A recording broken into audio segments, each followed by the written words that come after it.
Bonjour et bienvenue dans ce troisième épisode de notre série documentaire sur Small. Initialement, on devait sortir le prochain épisode mi-mai. On a été un peu dépassé par les événements, on va pas se mentir. Je sais que ça fait 1000 ans, il s'est passé 1000 choses entre-temps.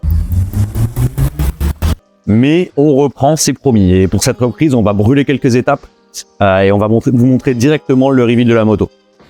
Cette moto, c'est le concentré de 2 ans de recherche et développement et c'est la matérialisation des milliers d'heures d'expertise cumulée que concentre J2 Dynamics. C'était une sacrée étape pour toute l'équipe de J2 Dynamics.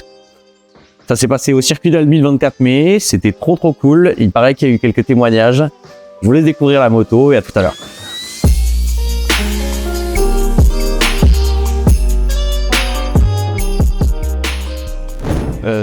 C'est assez fou d'avoir vu le projet germer d'abord dans son esprit, puis ensuite d'avoir vu les dessins sur papier et maintenant de voir en fait le prototype fini, ça reste très impressionnant. Je suis super heureux de pouvoir l'accompagner de près ou de loin dans cette aventure qui est complètement folle. Je suis carrément admiratif parce que je ne m'attendais pas à ce que le prototype soit carrément en phase quasi industrielle. Donc ça c'est juste que nous connaissons les uns et les autres des calendriers de prototypage sur des véhicules de toute catégorie. Là c'est extrêmement abouti. Donc il n'y a plus qu'à financer et à lancer sur le marché, quasiment. Ça c'est, moi ça m'inspire ça en premier. Donc, bravo. Je suis ravie de voir Jean Madol, qu'on connaît un petit peu dans l'écosystème du Tarn. Ça valorise le Tarn, ça valorise les mobilités douces et l'innovation dans notre département, parce qu'il y en a beaucoup. C'est important de garder les cerveaux ici, donc dans le Tarn, en Occitanie. Et puis il y a un sens aussi, dans une ville comme Albi, avec un circuit automobile, de fabriquer un véhicule électrique présenté à Albi Eco-Race. Enfin, c'est juste logique, mais encore faut-il le faire. C'est beau, c'est inspirant en vrai de voir une idée partir et 2 ans après de voir ce résultat et de voir tout le chemin parcouru. C'est vraiment c'est inspirant quoi, de voir le produit fini aujourd'hui.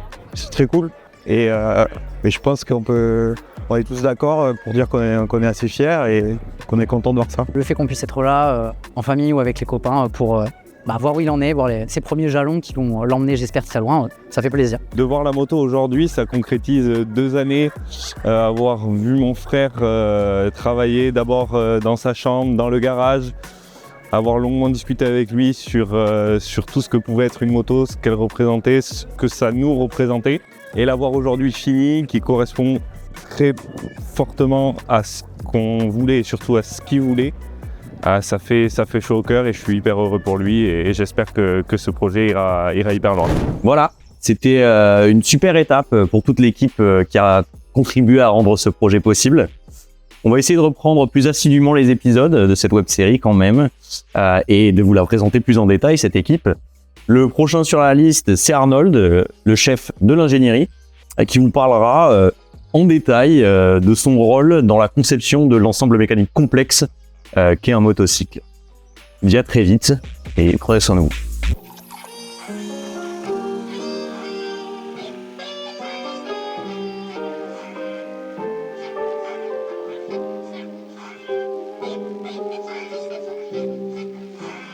Ouais, il y a un commentaire où ça dit il y a un fort accord avec le coussin. C'est vrai? Ouais, je te jure, gros. J'étais là, mais frère, en plus tu l'avais dit, hein.